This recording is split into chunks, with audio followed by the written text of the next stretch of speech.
Pero el tiro de los baqueteados acorazados franceses fue bastante bueno y las fortalezas sufrieron sus efectos. A las 2 horas su situación era crítica según el Estado Mayor turco. Todos los cables de comunicación con los observadores artilleros habían resultado cortados, algunos cañones habían quedado fuera de combate mientras otros estaban atorados o medio sepultados bajo tierra o cascotes, de modo que su fuego resultó más esporádico y errático. Un hidroavión señaló que los fuertes de Dardanos, 8, y Chemenlik, 20, parecían abandonados, y a las 1:45 de Robec dio instrucciones para que los buques franceses, que ya estaban combatiendo a solo 8.200 metros del estrecho, se retirasen y su puesto fuese ocupado por la segunda división que debería rematar el trabajo, pero entonces se produjo la primera desgracia del día. El Suffren estaba pasando a la altura de la línea seguido por el Bouvet, algo retrasado porque en el momento de darse la orden de retirada el barco estaba concentrado en un duelo con el fuerte Namazie, 17, y Geprate hubo de repetir la orden de retirada. A la altura de la línea y de forma imprevista, el Bouvet fue sacudido por una gran explosión, y en solo 2 minutos zozobró llevándose con él a 24 oficiales y 619 hombres, pudiendo ser rescatados de entre las aguas solo 75, la mayor parte por el destructor HMS Mosquito. Algunos observadores de la catástrofe pensaron que el Bouvet había resultado alcanzado por un proyectil enemigo, otros pensaban que podría haber sido torpedeado o quizá chocado con una mina. Nosotros sabemos que fue una de las 20 que fondeó el Nusret, y el Bouvet no sería su última víctima.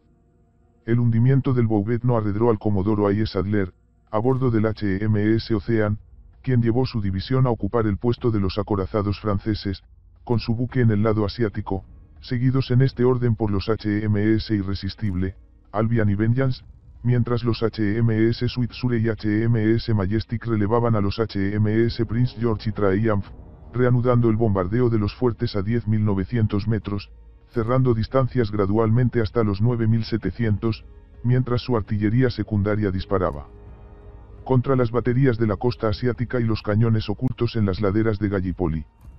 En esta ocasión la respuesta de los fuertes principales en el estrecho no resultó tan formidable como cuando se enfrentaron a los buques de Geprate, solo Amidiei, 19, cuyos artilleros eran en su mayor parte alemanes, continuaba disparando sus piezas con la misma resolución que al inicio del combate, que en ese momento ya se alargaba más de 3 horas.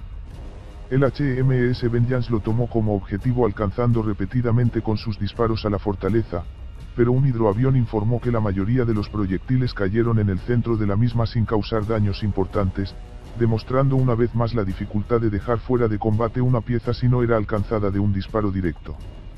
En el lado europeo el HMS Irresistible tomó como blanco el fuerte de Namazie, 17, el Ocean Amidie 2, 16, y el HMS Vengeance Rumilly, 13, que a pesar de sufrir un incendio no dejó de disparar, por lo que el HMS Ocean también le tomó como blanco sobre las 3 horas, al comprobar que Amidie 2 había dejado de disparar. El HMS Irresistible fue alcanzado en el costado por un proyectil de grueso calibre disparado desde Amidiei, que causó una vía de agua, de tal modo que 15 minutos más tarde era visible una ligera escora, que llevó a de Robec a ordenar que el acorazado abriese distancias con los fuertes, al tiempo que su buque insignia, HMS Queen Elizabeth, disparaba nuevamente sobre el molesto fuerte, aunque sin resultados visibles. En cualquier caso el fuego turco/alemán no era tan continuo ni preciso como al inicio del combate, no porque muchas piezas hubiesen resultado destruidas, sino porque debían limpiarse sus mecanismos constantemente debido al polvo levantado por los proyectiles que caían cerca, y por la falta de comunicación con los observadores artilleros, de modo que los aliados pensaron que había llegado el momento de que los arrastreros comenzaran su labor de dragado de minas. Los 6 pequeños barcos encargados de esta tarea se toparon con 3 minas a la altura de la línea A, 12.800 metros, donde se suponía que no debería haber alguna, sin duda eran de las fondeadas por el Nusret, las dragaron pero no supusieron que había más ni avisaron de ello a de Robec, continuando avanzando hacia la línea 10 de las minas otomanas. 2 de los arrastreros ni siquiera se acercaron a ella, los otros 4 dieron media vuelta inmediatamente en cuanto empezaron a caer proyectiles cerca de los mismos, pese al esfuerzo de sus capitanes para que permanecieran en sus puestos, ante los ojos atónitos del comodoro Kiss, quien dijo: no creí que el fuego de los obuses ocultos y las armas de campaña fuera un factor decisivo, pero se equivocaba, nuevamente el miedo de las tripulaciones civiles fue el factor decisivo ese día. El otro fueron las minas del Nusret, que a las 4:11 se cobraban una nueva víctima, cuando el crucero de batalla HMS Inflexible chocaba con una, que explotó a la altura de la cámara de torpedos de estribor, causando una gran vía de agua de 9x8 metros, ahogando a 29 hombres que se vieron sumergidos por 1.600 toneladas de agua. A raíz de la explosión fallaron todas las luces eléctricas y los ventiladores, pero aun trabajando a oscuras la tripulación fue capaz de aislar la inundación cerrando puertas estancas, justo a tiempo porque el buque estaba muy hocicado y el capitán Fillmore no tuvo más opción que abandonar la formación y dirigirse a la isla de Tenedos, donde logró llegar hora y media más tarde, cuando el mar ya lamía la cubierta del castillo de proa. No sería la última catástrofe del día para los aliados. No habían transcurrido ni 5 minutos desde que el HMS Inflexible chocó con una mina cuando un nuevo desastre se produce entre los buques británicos. A las 4:15 una explosión sacude al HMS Irresistible en su costado de estribor, pensando su capitán que ha resultado torpedeado e izando la bandera verde que señala al resto de la flota este suceso, aunque poco más tarde fue informado de que habían chocado con una mina. El resultado fue desastroso. La sala de máquinas de estribor quedó inmediatamente anegada y varios hombres murieron allí, tomando el acorazado una escora de 7 grados hacia esa banda. Poco más tarde el mamparo que separaba la sala de máquinas de estribor con la de babor cedió y esta última también resultó inundada, quedando el buque al garete, fuera de la corriente de los Dardanelos y con una brisa que lo acercaba peligrosamente cerca de la costa asiática, donde las baterías otomanas reanudaron un intenso bombardeo, que causó numerosas bajas entre la tripulación reunida en la cubierta. El vicealmirante de Robeck ordenó al acorazado HMS Ocean que se quedase cerca del derrelicto por si era posible darle remolque y al destructor HMS Weir que rescatase a la tripulación, que en una maniobra bien ejecutada bajo el fuego enemigo rescató a 28 oficiales y 582 hombres, mientras el capitán y 10 voluntarios se quedaban a bordo del HMS Irresistible para ayudar en la tarea de un posible remolque.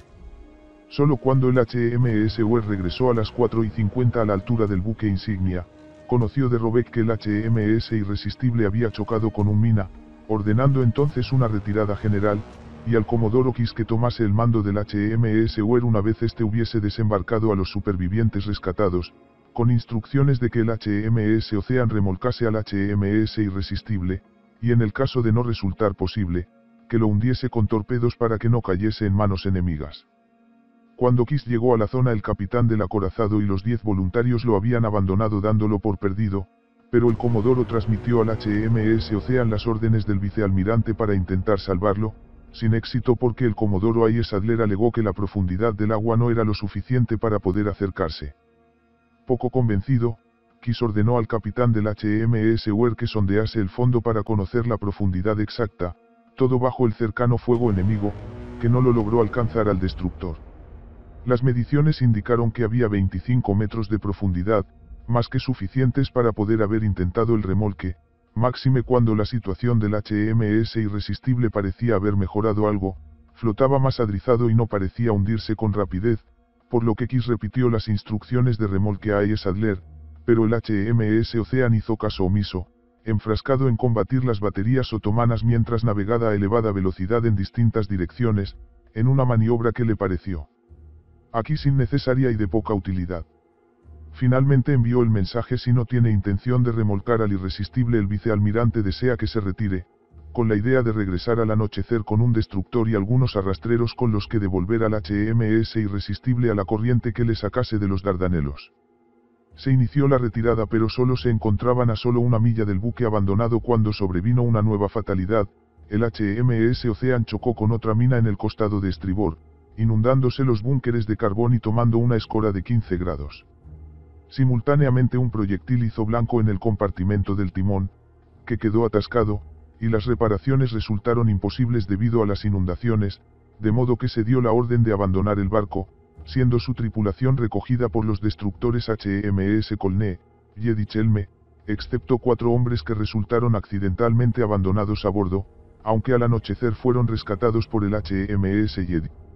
Según las fuentes otomanas, aunque resulta complicado de verificar, el proyectil que alcanzó al HMS Ocean fue disparado desde el fuerte Rumili, 13, y hemos de detenernos en él porque nos ofrece una visión de la excitación, incluso fanatismo, con el que los artilleros turcos vivieron la batalla.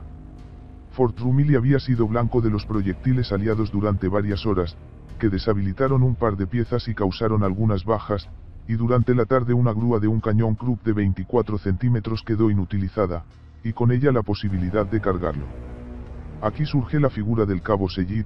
leñador de profesión y de reconocida fortaleza física, que carga sobre sus espaldas un proyectil de 215 kilos hasta la recámara del cañón, repitiendo su hazaña en 3 ocasiones, hasta que el HMS Ocean resulta alcanzado.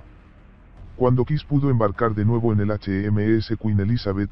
por entonces fuera de los Dardanelos, los capitanes de los 2 acorazados a la deriva ya se encontraban con de Robeck, iniciándose una áspera discusión cuando el comodoro expresó lo que pensaba sobre la inacción del HMS Ocean para dar remolque al HMS Irresistible, que finalizó cuando Kiss solicitó y obtuvo permiso para desplazarse con un destructor durante la noche para intentar el remolque o rematarlos con torpedos si ello no era posible. Embarcado en el destructor HMS Jed recorrió durante la madrugada todas las bahías donde podrían haber encallado los acorazados, no encontrando ni rastro de los mismos y suponiendo entonces que se habían hundido. Según los turcos, el HMS Irresistible quedó atrapado en una corriente cruzada, fue blanco de los disparos de diversas baterías y resultó hundido sobre las 7:30, mientras el HMS Ocean lo hizo sobre las 10:30 en la bahía Morto. Nadie disparó sobre el destructor. Después de la baraúnda del día un silencio sobrecogedor inundaba los estrechos, donde solo la luz de algunos reflectores rompía la completa oscuridad, y un optimista Kiss pensó: tuve una clara impresión de que estábamos ante un enemigo derrotado, lo habíamos golpeado a las 2 horas, supe que lo habíamos vencido a las 4, a medianoche tuve la certeza de que lo habíamos derrotado por completo. Tendría la misma visión del día el vicealmirante de Robeck. Kiss regresó al HMS Queen Elizabeth en la mañana del 19 para reunirse con de Robeck, al que encontró muy abatido por los sucesos del día anterior. Solo llevaba 2 días al frente de la flota y había perdido 3 acorazados y otros 2, Gallows y Suffren, más el crucero de batalla HMS Inflexible estaban fuera de combate y deberían ser remolcados hasta Malta para largas reparaciones, y lo peor es que no sabía cómo había perdido 1/3 de sus buques capitales. Se pensaba que debido a minas flotantes, el vicealmirante creía que en cualquier momento llegaría un telegrama de Londres con su destitución como comandante en jefe. Kiss le hizo ver que, excepto el crucero de batalla, el resto eran buques obsoletos cuyo destino era el desguace. A nivel material no se había perdido gran cosa y seguro que el almirantazgo repondría los buques dañados o hundidos, pero para un viejo marino como de Robeck, cuya dilatada carrera había transcurrido en muchos pre-dreadnoughts, ver cómo se hundían 3 de ellos resultaba un golpe desolador. Las bajas sufridas por las tripulaciones también pesaban en su ánimo, aunque como diría poco más tarde Churchill, en cualquier pequeño ataque en las trincheras del frente occidental el número de bajas solía ser mucho mayor. No existen datos precisos sobre la pérdida de hombres en la batalla del 18 de marzo, pues difieren al contabilizar las del HMS Irresistible, desde poco más de 20 hasta 200. Si el buque llevaba su complemento normal de unos 780 hombres y fueron rescatados poco más de 600, la cifra que dan varios autores de unas 150 bajas resulta la más creíble, por lo tanto en el total de la flota superarían las 800. Kiss le transmitió su confianza en que los defensores habían resultado duramente golpeados, que sus reservas de municiones debían estar bajas y que un nuevo ataque tendría éxito. Ciertamente habría que lidiar con el problema de las minas, pero se podría dotar de redes a los acorazados y de paravanes a los destructores, y ahora que disponían de muchos marineros disponibles de los barcos inutilizados o perdidos, los arrastreros podrían ser tripulados por ellos y despedir a los civiles. Él en persona se encargaría de ello. La confianza de Kiss en el almirantazgo no se vio defraudada. Cuando llegaron a Londres las noticias sobre el resultado obtenido el 18 de marzo, Churchill ordenó que los pre-dreadnoughts HMS Queen, London, Implacable y Prince of Wales pasen inmediatamente hacia los Dardanelos, mientras por su parte los franceses dispusieron que el Henry IV sustituyese al Bouvet. También se informó que el tercero escuadrón de aviones del Comodoro Aéreo Sampson sería basado en la isla de Tenedos y se uniría a los escasos efectivos del HMS Ark Royal, lo que ayudaría mucho a mejorar la observación del fuego de los acorazados. No se podía reanudar el combate de forma inmediata porque, además de tener que reacondicionar las flotas, el día se levantó con viento y mar pesada que dificultarían el tiro de los buques, pero tras un día entero en vela Kiss se acostó durante algunas horas convencido de que en breve se realizaría un nuevo intento, y en esta ocasión sería el definitivo. Cuando cayó la noche en los estrechos llegó el momento de que los defensores hiciesen balance de sus pérdidas, que se elevaron a 118 bajas entre los artilleros, una cifra relativamente baja porque cuando los emplazamientos se veían sometidos a un fuego constante se cobijaron en los refugios. Todos los fuertes habían resultado gravemente dañados en su estructura, pero las pérdidas de armas eran escasas. En Amidie los cuarteles fueron destruidos y puestos fuera de combate sus 2 cañones, en Rumilly solo uno estaba temporalmente deshabilitado, en Namazie se perdió un cañón y sus cuarteles ardieron, al igual que los de Amadiei, que también había perdido solo un arma, mientras en Chemenik explotó un polvorín. El comportamiento de los artilleros alemanes y turcos había sido ejemplar, habían soportado 7 horas de intensos bombardeos y siempre que les fue posible dispararon su armamento contra los acorazados rivales, obteniendo buenos resultados sobre todo contra la división francesa. El problema era la munición, se había gastado la mitad del remanente de proyectiles de grueso calibre, sobre todo los más modernos, de hecho solo quedaban disponibles 17 proyectiles perforantes en Amidie y otros 10 en las fortalezas de Gallipoli, y no había esperanzas de poder reponerlos en las próximas semanas.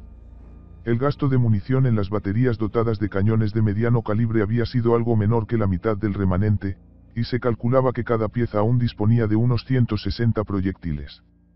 Pese a contemplar cómo se hundían 3 acorazados y otros tantos se retiraban con graves daños, no cundía la euforia entre los defensores, pues estaban convencidos de que al día siguiente se reanudaría la batalla, por ello dedicaron toda la noche a reconstruir los parapetos, volver a tender las líneas telefónicas con los observadores o reparar los cañones que habían resultado dañados, aunque los más pesimistas pensaban que solo podrían resistir 1 o 2 días más, pues una vez se agotasen las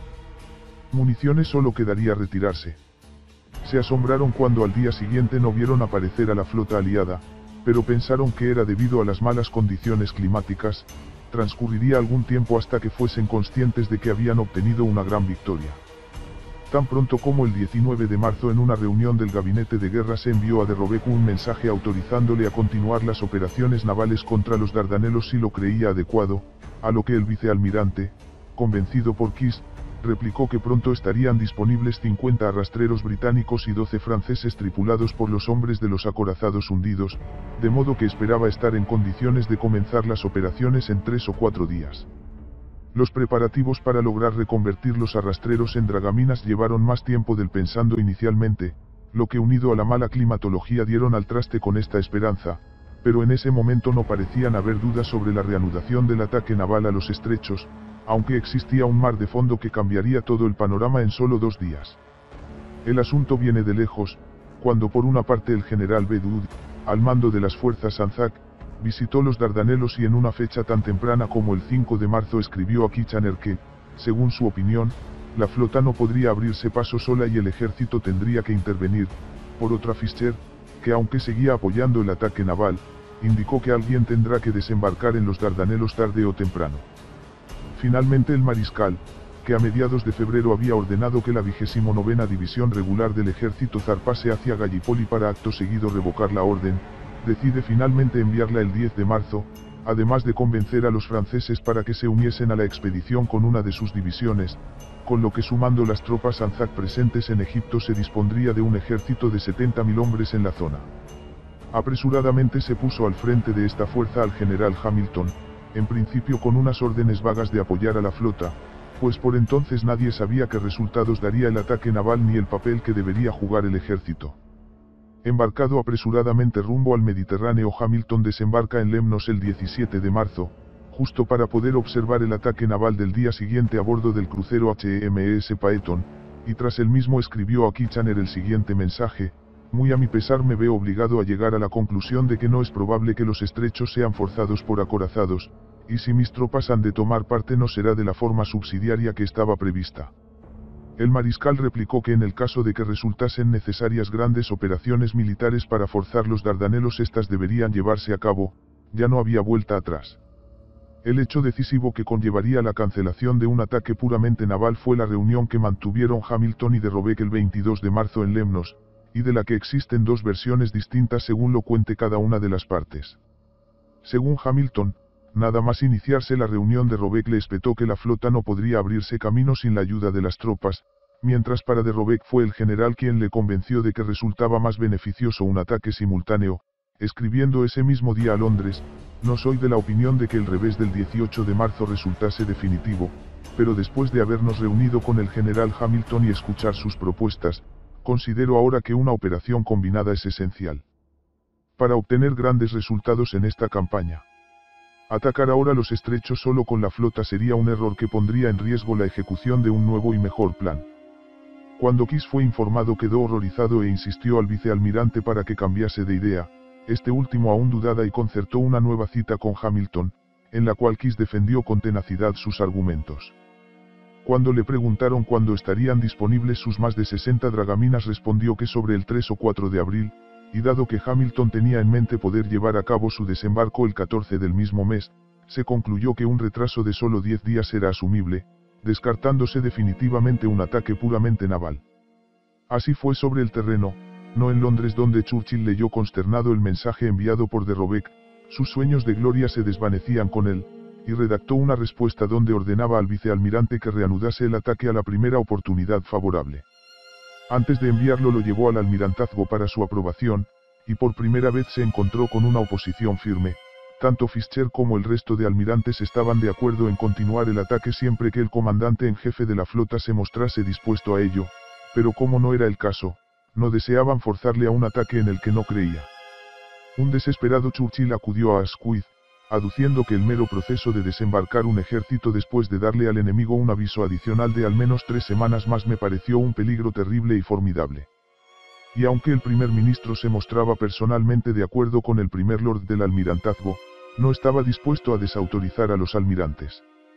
En la reunión de gabinete de guerra, Churchill tuvo que anunciar la negativa del almirantazgo de continuar con el ataque naval, y Kitchener declaró que el ejército asumiría la carga y la campaña continuaría con un desembarco en la península de Gallipoli. Alea jacta est. Algunos años después de terminada la guerra, cuando Kiss visitó los Dardanelos como comandante en jefe de la Mediterranean Fleet, exclamó: Dios mío, hubiese sido aún más fácil de lo que pensaba, simplemente no podíamos fracasar. Por no intentarlo, otro 1.000.000 de vidas fue desperdiciado y la guerra continuó 3 años más. Hamilton no pudo cumplir su deseo de iniciar los desembarcos el 14 de abril, y no hemos de culparle por ello, porque la tarea a la que se enfrentaba era inmensa: preparar un desembarco sin mapas adecuados, sin un buen conocimiento del terreno, sin estar al tanto la profundidad de las playas, si existían fuentes de agua para las tropas, y lo peor de todo, ante un enemigo avisado que se estaba preparando para recibirles. Otra fecha a destacar en la campaña es el 25 de marzo,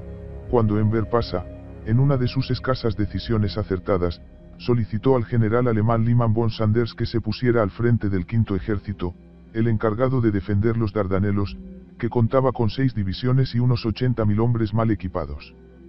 El ejército estaba dispuesto de tal manera que para von Sanders parecían guardias fronterizos, desperdigados a lo largo de toda la costa, de modo que si el enemigo intentaba desembarcar habría encontrado resistencia en todas partes, pero sin fuerzas ni reservas para realizar un contraataque fuerte y efectivo, de modo que corrigió el despliegue, alejando 2 divisiones de la costa y estacionándolas en el centro de la península de Gallipoli, donde podrían responder a las amenazas desde varias direcciones.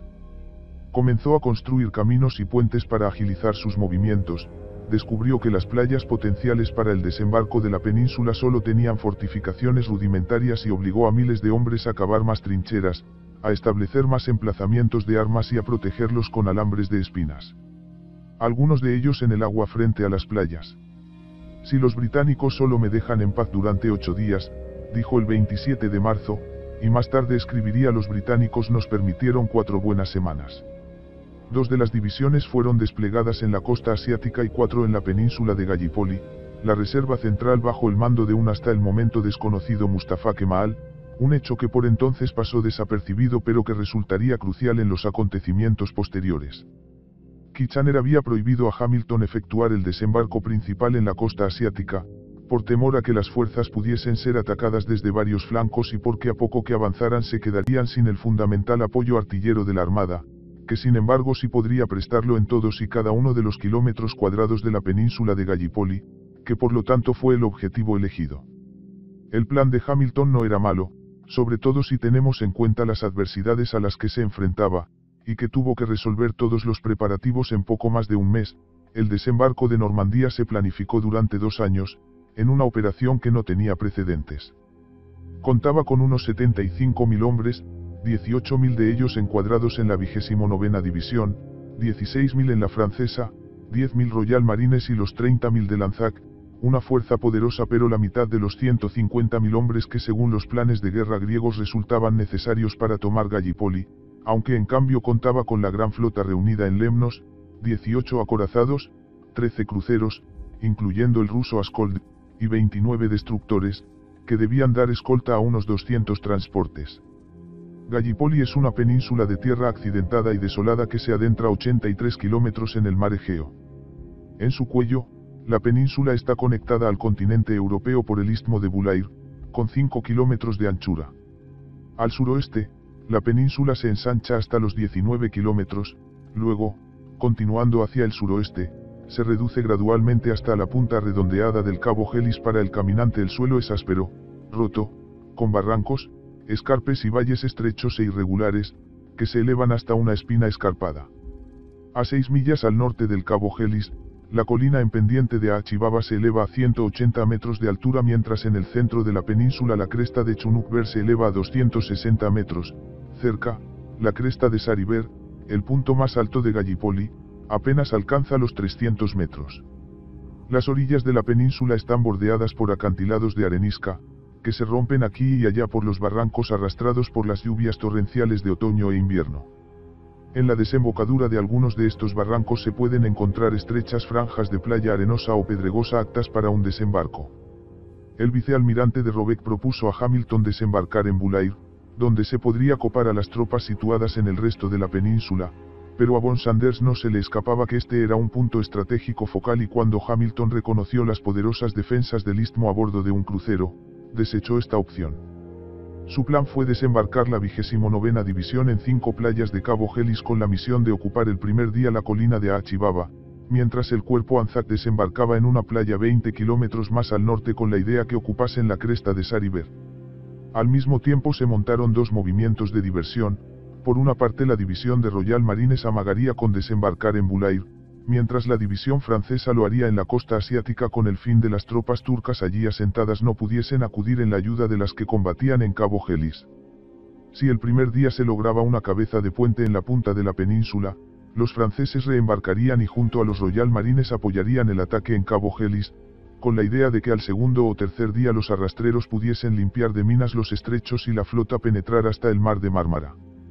Esta había adaptado su orden de batalla para la ocasión, dividida en varios escuadrones, el primero de ellos formado por el HMS Queen Elizabeth como buque insignia y con Hamilton a bordo, que junto a otros 8 acorazados y 4 cruceros apoyarían los desembarcos en las distintas playas de Cabo Helis. El segundo estaba constituido por 5 acorazados, un crucero y 7 destructores, con el fin de apoyar los desembarcos de las tropas Anzac. El tercero escoltaría a los transportes de los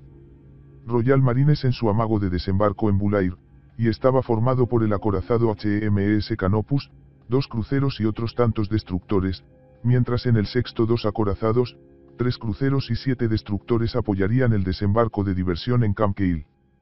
Finalmente los desembarcos se llevaron a cabo el 25 de abril a las 5 horas, tras un corto pero intenso bombardeo naval que sin embargo no pareció hacer mucha mella en las defensas otomanas, que reaccionaron contundentemente al desembarco, sobre todo en la costa de Cabo Helis, en especial en la playa a los pies de la fortaleza de Sed el Bahr.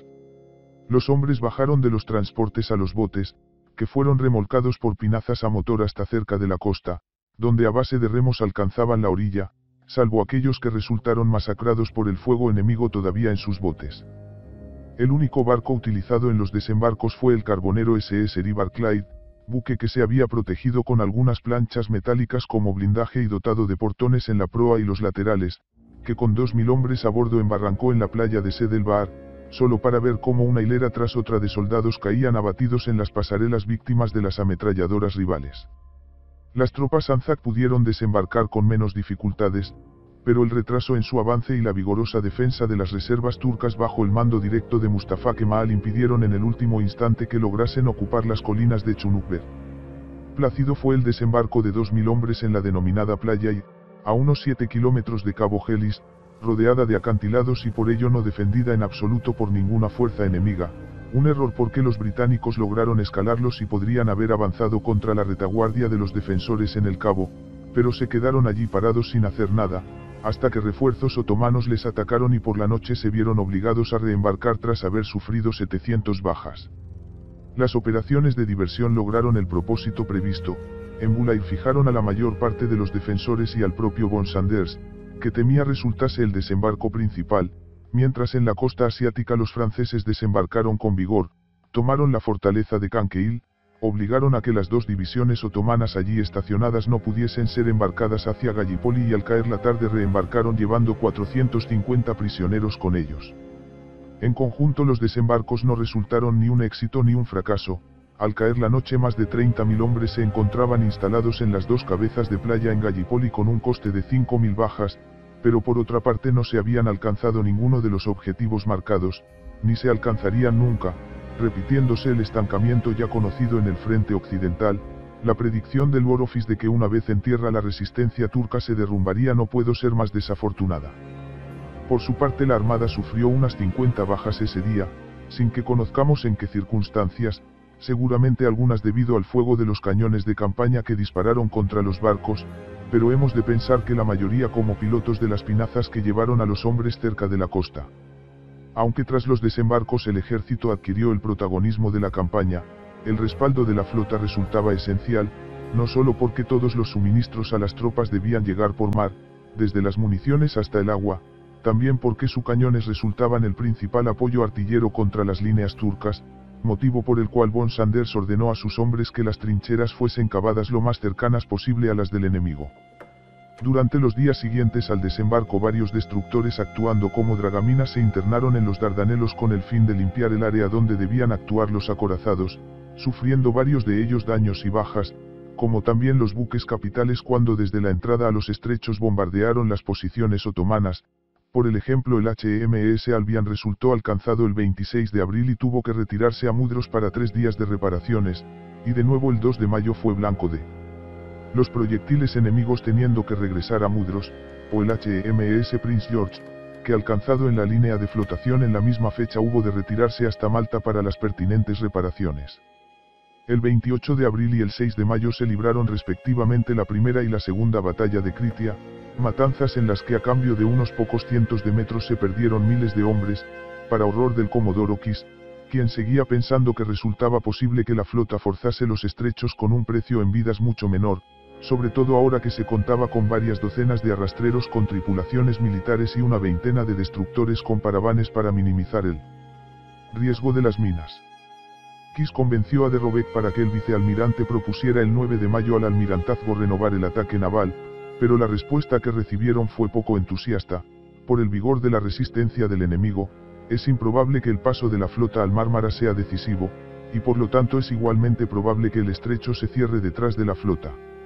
El temperamento del ejército turco en la península indica que el forzamiento de los Dardanelos y la posterior aparición de la flota en Constantinopla no sería por sí solo decisivo.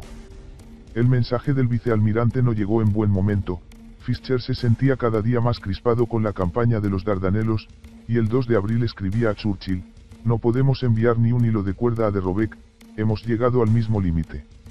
Y, por lo tanto, se les debe decir de manera clara que no se pueden esperar más refuerzos para la flota, un fallo en los Dardanelos no significaría nada, un fracaso en el Mar del Norte sería nuestra ruina". El 5 de abril, le escribió nuevamente a Churchill: "Simplemente estás devorado por los Dardanelos y no puedes pensar en otra cosa. Malditos sean los Dardanelos. Serán nuestra tumba". La tensión entre los dos líderes del almirantazgo se estaba acrecentando, y se agravaría aún más tras un suceso acaecido en la madrugada del 13 de abril. En 1910 el Imperio Otomano adquirió 4 torpederos construidos en los astilleros alemanes de Chichau Werft, buques de 765 toneladas y 26 nudos de andar, dotados con 3 tubos lanzatorpedos de 45 centímetros de calibre, uno de ellos bautizado como Moavenet Millille, que por entonces nadie podía sospechar alcanzaría de lleno la línea de flotación del almirantazgo británico. Durante los combates terrestres de mayo los franceses, que ocupaban el flanco derecho de la cabeza de playa en Cabo Gelis, solicitaron y obtuvieron apoyo artillero cercano por parte de la flota ante los contraataques turcos en su sector y la artillería que les machacaba constantemente desde Camqueil, de modo que dos acorazados rotaban permanentemente en la bahía de Morto con este fin. En la noche del 13 de mayo el turno correspondía a los HMS Galaíaz y Cornwallis. Al caer la noche del 12 de mayo el Muavenet y Millille, bajo el mando del teniente Ahmed Safed y con el teniente alemán Rudolf Firle y varios especialistas torpederos de la misma nacionalidad a bordo, atravesó los campos de minas propios y al anochecer alcanzó la cala de Sogandere, a mitad de camino entre Canaccale y Morto, en espera de que los acorazados británicos apagasen sus reflectores, lo que solían antes de medianoche, un error que pagarían caro. A las 7:30 el destructor turco, pintado en gris oscuro y navegando a solo 6 nudos para levantar la mínima onda de proa, se dirigió hacia la bahía de Morto, esquivando los 5 destructores que patrullaban la zona, cuya pintura en gris claro permitía distinguirlos mejor en la noche. Sobre la 1 de la madrugada había logrado acercarse a solo unos 1000 metros del HMS Galaíaz, que en ese momento descubrió una sombra a estribor y solicitó reconocimiento por señales luminosas, pero ya era demasiado tarde. El Muavenet y Millille había lanzado 3 torpedos con 5 segundos de diferencia entre ellos y viraba a babor al tiempo que aumentaba a velocidad máxima. A esa distancia y ante un buque anclado los expertos torpedistas alemanes no podían fallar, y un minuto después el primer torpedo alcanzaba al acorazado entre la torre y el puente, el segundo estallaba entre las 2 chimeneas y el tercero algo más a popa, desfondando al acorazado que entre grandes explosiones se hundía en escasos minutos, junto a 570 hombres de su tripulación. En la confusión que siguió al ataque el destructor otomano no tuvo problemas en esquivar a sus contrapartes británicos, logrando regresar sin novedad a Constantinopla, donde fueron recibidos como héroes y su tripulación agasajada con un saquito de oro por parte del sultán, aunque quizá el mejor reconocimiento de su hazaña fuese las palabras del general Hamilton al conocer el suceso: los turcos se merecen una medalla. Al ser informado de lo acaecido, Fischer no se lo tomó con tanta flema como Hamilton, y ordenó que el HMS Queen Elizabeth zarpara inmediatamente de esas peligrosas aguas para regresar a la metrópoli, ante el monumental enfado de Kitchener, quien se quejó de que la armada estaba abandonando al ejército retirando su mejor buque, cuando el ejército había acudido en su ayuda cuando la flota no fue capaz de forzar los estrechos, pero Fischer amenazó con dimitir si el HMS Queen Elizabeth no regresaba y finalmente Churchill lo aceptó, prometiendo a Kitchener que en su lugar se enviarían varios monitores armados con piezas de 356 milímetros, hecho que no acabó de convencer al mariscal, que escribió una nota a Asquith, quejándose de que Fischer no podía soportar el temor de perder el barco. Puedo decir que he tenido que enfrentar la pérdida de unos 15,000 hombres en las operaciones para ayudar a la armada. Es posible que tengamos que considerar si es mejor que las tropas sean retiradas a Alejandría. Otro efecto del hundimiento del HMS Galaíaz fue la siguiente nota enviada por el almirantazgo el 14 de mayo a de Robeck: creemos que el momento para un intento naval independiente de forzar los estrechos ha pasado, el ejército está enviando grandes refuerzos, por lo tanto su función es apoyarle en su costoso pero seguro avance y reservar su fuerza para lidiar con la situación que surgirá cuando el ejército haya tenido éxito. Pero esta no sería la última consecuencia del éxito del Muavenet y Millille. Poco después el alto mando del almirantazgo saltaría por los aires como si hubiese resultado alcanzado por uno de sus torpedos.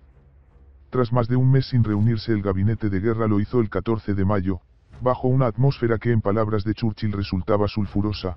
pues The Times había publicado esa mañana un artículo donde se denunciaba que el ejército británico en el frente occidental estaba escandalosamente escaso de proyectiles de artillería.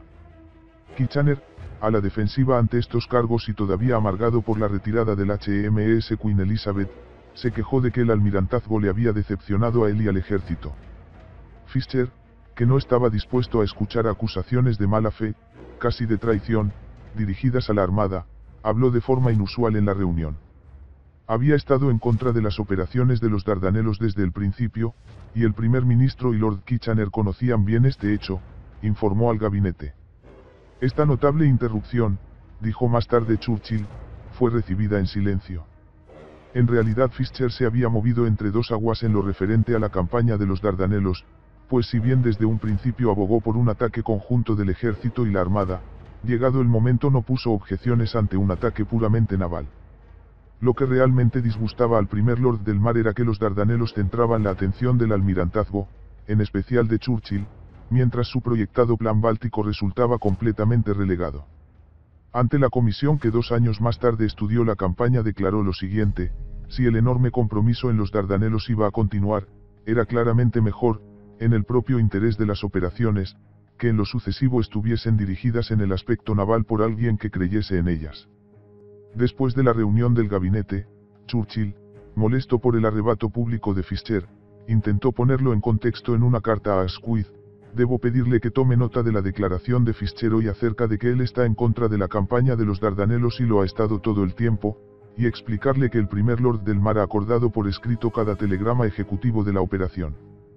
Estoy apegado al viejo, es un gran placer para mí trabajar con él y creo que el sentimiento es mutuo, pero no puedo comprometerme a quedar paralizado por el veto de un amigo que, cualquiera que sea el resultado, dirá, siempre estuve en contra de los Dardanelos.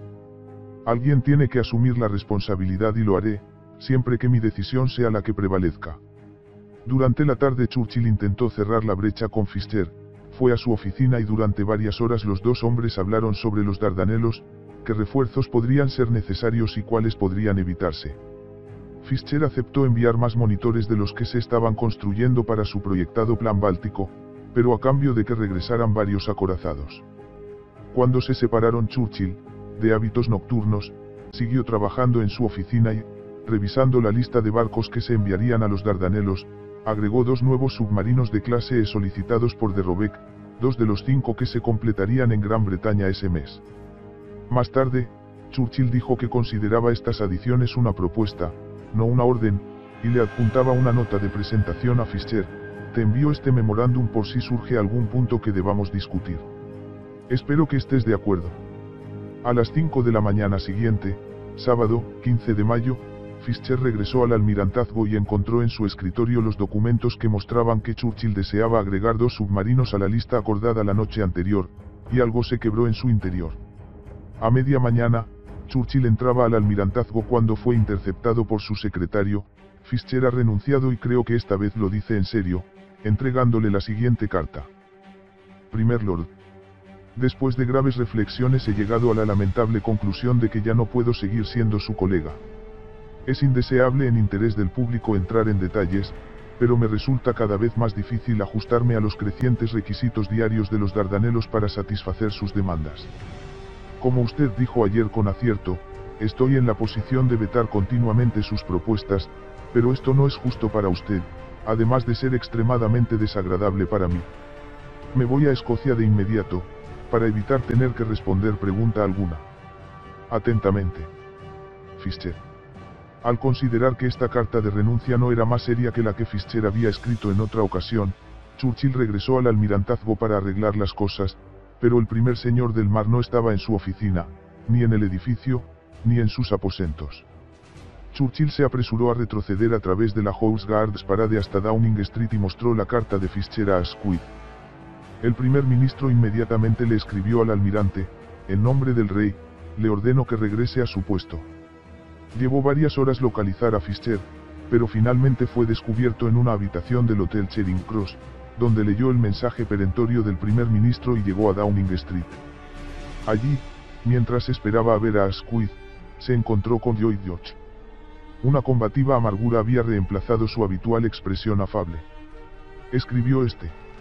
Sus rasgos curiosamente orientales eran más que nunca los de una imagen tallada en un templo oriental con un ceño fruncido siniestramente. He renunciado, fue su saludo, y cuando le pregunté los motivos, respondió: no puedo soportarlo más. Lloyd George y Asquith instaron a Fischer a regresar al almirantazgo, pero el almirante se negó. Asquith le pidió que se quedara en Londres y Fischer estuvo de acuerdo. Hay algo revelador sobre la negativa de Fischer a ver a Churchill en estos días cruciales. El astuto almirante se sentía casi impotente contra la elocuencia y los razonamientos de Winston, y el resultado fue que aceptó decisiones que en el fondo creía incorrectas y que surgían más tarde para atormentarle, pero ante la presencia de Churchill se encontraba incapaz de soportar el entusiasmo y la implacable lógica del joven. Consciente de ello, Churchill escribió ese mismo día la siguiente carta al primer Lord del Mar. Mi querido Fischer. Lo único en lo que debemos pensar ahora es qué es lo mejor para el país y para los valientes hombres que luchan por él.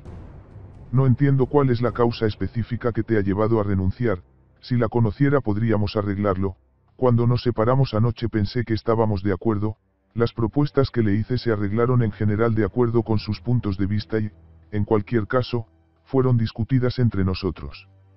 En todos los sentidos, he tratado de trabajar en la más cercana cordialidad contigo, los hombres que querías en los lugares donde los querías, los barcos que diseñaste, cada propuesta que hiciste formalmente.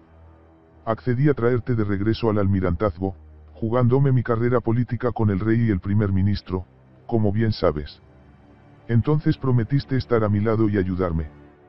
Me será muy doloroso separarme de ti, y nuestra ruptura será profundamente perjudicial para todos los intereses públicos. La respuesta de Fischer le recordó a Churchill que su oposición a la campaña de los Dardanelos databa de enero y que, desde entonces, el drenaje de los recursos navales de Gran Bretaña había sido constante. Los refuerzos adicionales, los 2 submarinos agregados por Churchill durante la noche, fueron solo la última gota. Está empeñado en forzar las Dardanelos y nada le hará cambiar de idea, nada, le conozco muy bien. No puedo dar una mejor prueba de mi deseo de estar junto a usted que haber permanecido involucrado en la campaña de los Dardanelos hasta este último momento contra la convicción más fuerte de mi vida, usted se quedará y yo debo irme.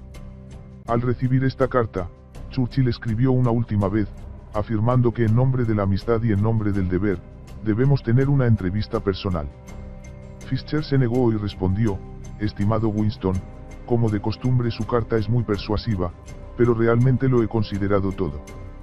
Por favor no quiero verle, no pude decir nada más, sé que estoy haciendo lo correcto. Hasta este momento la renuncia de Fischer solo había sido un asunto primordial para la preocupación del almirantazgo, un desacuerdo que rompería los lazos profesionales entre 2 colegas y viejos amigos, pero la noticia alcanzó notoriedad pública y en pocas horas el almirante se convirtió en el foco de atención popular. Llegaron mensajes de la Armada. Yo preferiría perder algunos barcos antes de verte abandonar el almirantazgo, telegrafió Jellicoe, mientras Beatty agregó que la partida de Fischer sería una calamidad peor que una derrota en el mar. En la madrugada del lunes, 17 de mayo, Van Arlow llamó a Lloyd George para preguntarle si, de hecho, el primer Lord del Mar había renunciado. Cuando Lloyd George dijo que sí, Van Arlow respondió, entonces la situación es imposible. Quiso decir que una vez que los parlamentarios conservadores se enterasen de que Lord Fischer abandonaba el almirantazgo y que Winston Churchill se quedaba, se rebelarían. La tregua no oficial terminaría y el Partido Conservador iniciaría una serie de debates parlamentarios atacando numerosos aspectos de la política de guerra del gobierno. Asquith se acobardó ante esta perspectiva, para poder mantenerse como primer ministro el apoyo de Van Arlow era crítico. Cuando Lloyd George propuso como solución que el gabinete liberal que había gobernado Gran Bretaña desde 1906 renunciara a favor de un nuevo gobierno de coalición, que incluiría a los conservadores, el primer ministro aceptó de inmediato. La condición clave de Van Arlow para unirse al gobierno era que Winston Churchill fuera reemplazado como primer lord del almirantazgo, y Asquith estuvo de acuerdo. La noticia de que iba a ser reemplazado tomó a Churchill por brutal sorpresa. El día anterior, domingo 16, el primer lord del almirantazgo había ofrecido su renuncia a Asquith, pero el primer ministro había dicho, no he pensado en ello y no lo deseo, y luego invitó a Churchill a cenar. Pensando que su puesto estaba consolidado, Churchill le había pedido a Sir Arthur Wilson que se convirtiera en el primer lord del mar y el almirante había aceptado. Con una nueva junta del almirantazgo en su lugar, Churchill comenzó a preparar un discurso para el lunes por la tarde en el que informaría la renuncia de Fischer al Parlamento y nombraría a Wilson como el nuevo primer lord del mar. Pero los eventos se estaban moviendo demasiado rápido. Ya en la mañana del lunes Asquith había aceptado las condiciones de Van Arlow para formar una coalición. Cuando Churchill llegó a Westminster esa tarde, suponiendo que contaba con el apoyo de Asquith, informó al primer ministro que había reconstruido con éxito el liderazgo del almirantazgo. Asquith escuchó y luego dijo, no, eso no servirá, he decidido formar un gobierno nacional con una coalición y se requerirá una reconstrucción mucho más grande. ¿Qué podemos hacer por usted? En ese momento Churchill comprendió que ya no sería el primer lord del almirantazgo, sus sueños de gloria desvanecidos en un segundo. Fischer estaba encantado con el desarrollo de los acontecimientos, tanto que decidió que en realidad no quería retirarse a Escocia. Su país lo necesitaba y le serviría si regresaba al almirantazgo como un tipo completamente nuevo de primer lord del mar, un almirante sin límites, que asumiría el control absoluto de la Royal Navy, pero desafortunadamente para sus planes los eventos estaban trabajando contra él. El lunes, 17 de mayo, cuando Asquith le estaba preguntando a Churchill, ¿qué podemos hacer por usted?, la RUN 40 estaba descodificando un mensaje inalámbrico alemán interceptado que indicaba que la Hochsee Flotte podría estar zarpando. El todavía primer lord del almirantazgo se apresuró a regresar de la Cámara de los Comunes al almirantazgo para avisar a la Grand Fleet. A las 8 horas telegrafió a Jellicoe: no es imposible que mañana pueda ser el gran día.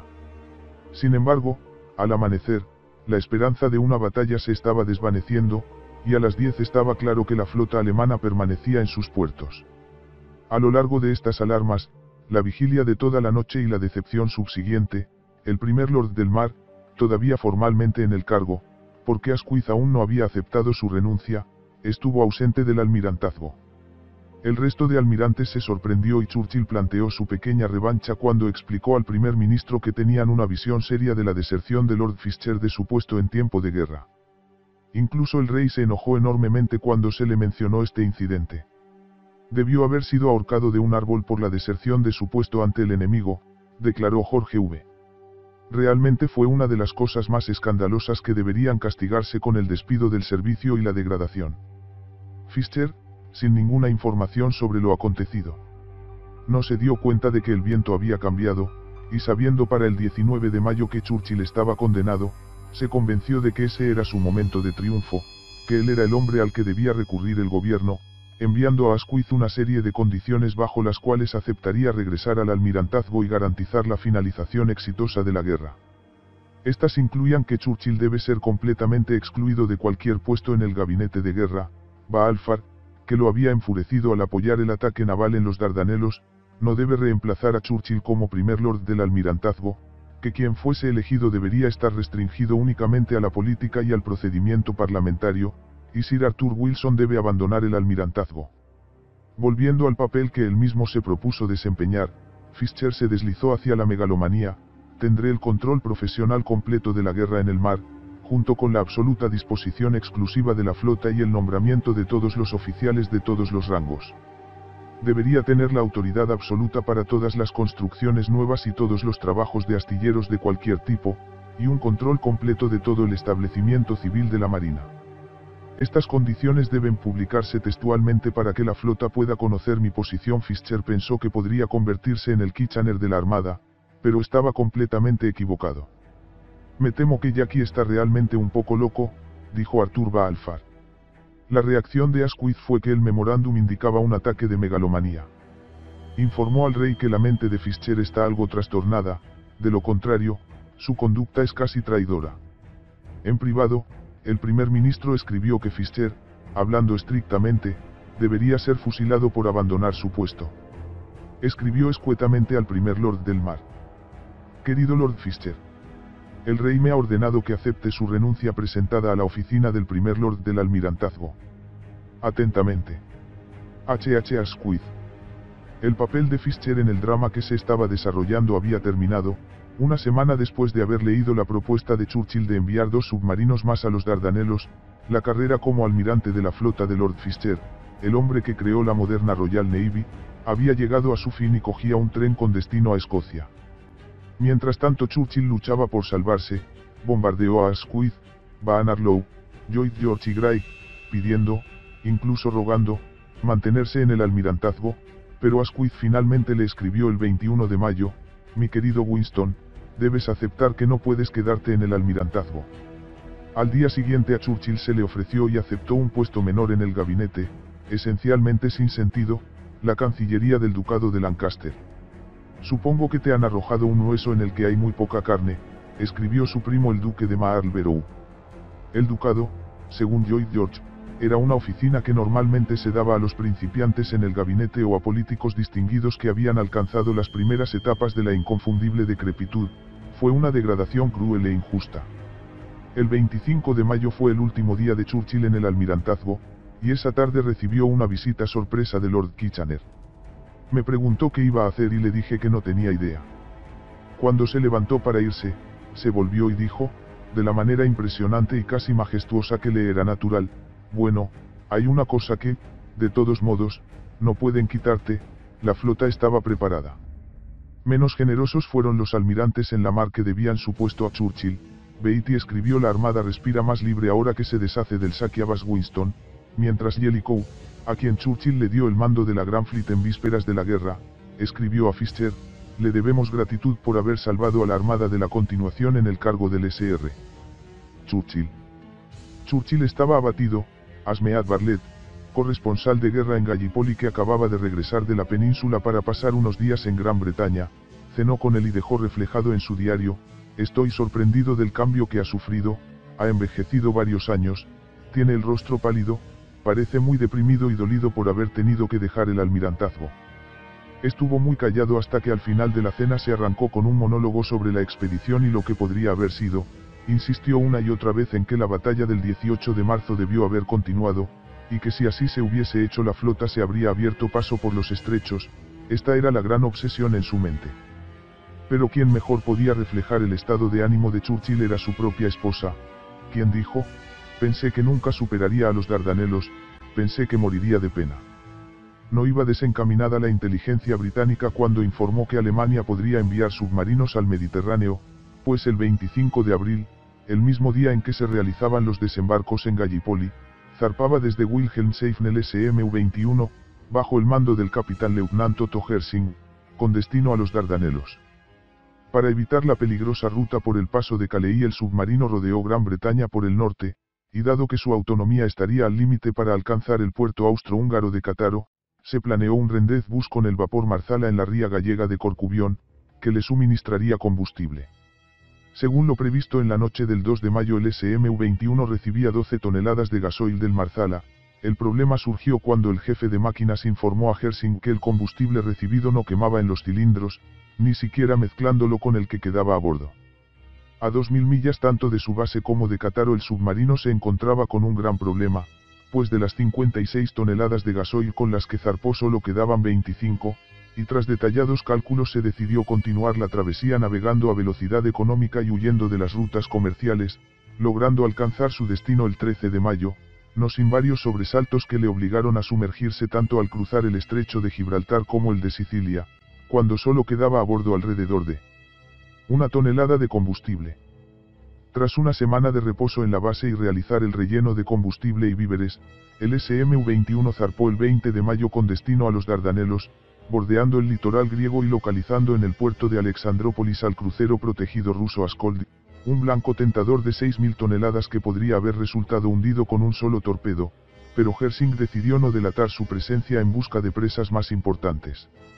En cualquier caso, los británicos ya tenían noticias sobre la posibilidad de que un submarino alemán se dirigiese a Gallipoli, al haber sido avistado durante el cruce del estrecho de Gibraltar, nuevas que causaron una gran conmoción en la flota en un tiempo donde no existían cargas de profundidad ni apenas defensas contra esta nueva arma, de tal modo que el vicealmirante de Robeck cambió su insignia del HMS Lord Nelson al yate Triad y envió sus acorazados más modernos a Mudros. El 22 de mayo la flota ya había sufrido una nueva baja cuando el acorazado HMS Albion embarrancó en un banco de arena frente a Gaaba Tepe, resultando alcanzado repetidamente por las baterías otomanas, que le causaron daños estructurales, un muerto y 10 heridos antes de que pudiese liberarse del bajío disparando todos sus cañones al mismo tiempo, teniendo que partir hacia Malta para reparaciones al día siguiente. En la mañana del 25 de mayo el SMU-21 alcanzaba la península de Gallipoli, descubriendo un grupo de 3 acorazados que prestaban soporte artillero a la cabeza de puente en Cabo Helis, maniobrando con cuidado porque el mar estaba como un plato en palabras de su capitán, lo que facilitaba la localización de su periscopio. Se encontraba a punto de disparar sus torpedos contra el HMS Swift Sure cuando tuvo que sumergirse a mayor profundidad porque un buque hospital se le echaba encima, y al regresar a cota periscópica pudo observar cómo su blanco había virado y disparaba contra él mientras varios destructores se movían en su búsqueda, por lo que tuvo que suspender el ataque. Poco después fue avistado el acorazado HMS Vengeance en movimiento y a una distancia de 1 kilómetro y se le disparó uno de los torpedos de popa, pero en las tranquilas aguas de ese día los británicos observaron su estela y pudieron esquivarlo. Un chasqueado Hersing decidió abandonar la zona y navegar más al norte, hacia la playa de Anzac, donde descubrió al HMS Triumph prestando apoyo artillero, y con grandes precauciones para esquivar al destructor HMS Chelme y otros buques menores que servían de escolta al acorazado, A las 12:30 había logrado una magnífica posición de lanzamiento a menos de 300 metros, una distancia donde no se podía fallar. Un solo torpedo atravesó sin dificultad las redes protectoras y alcanzó al acorazado en su mitad proel.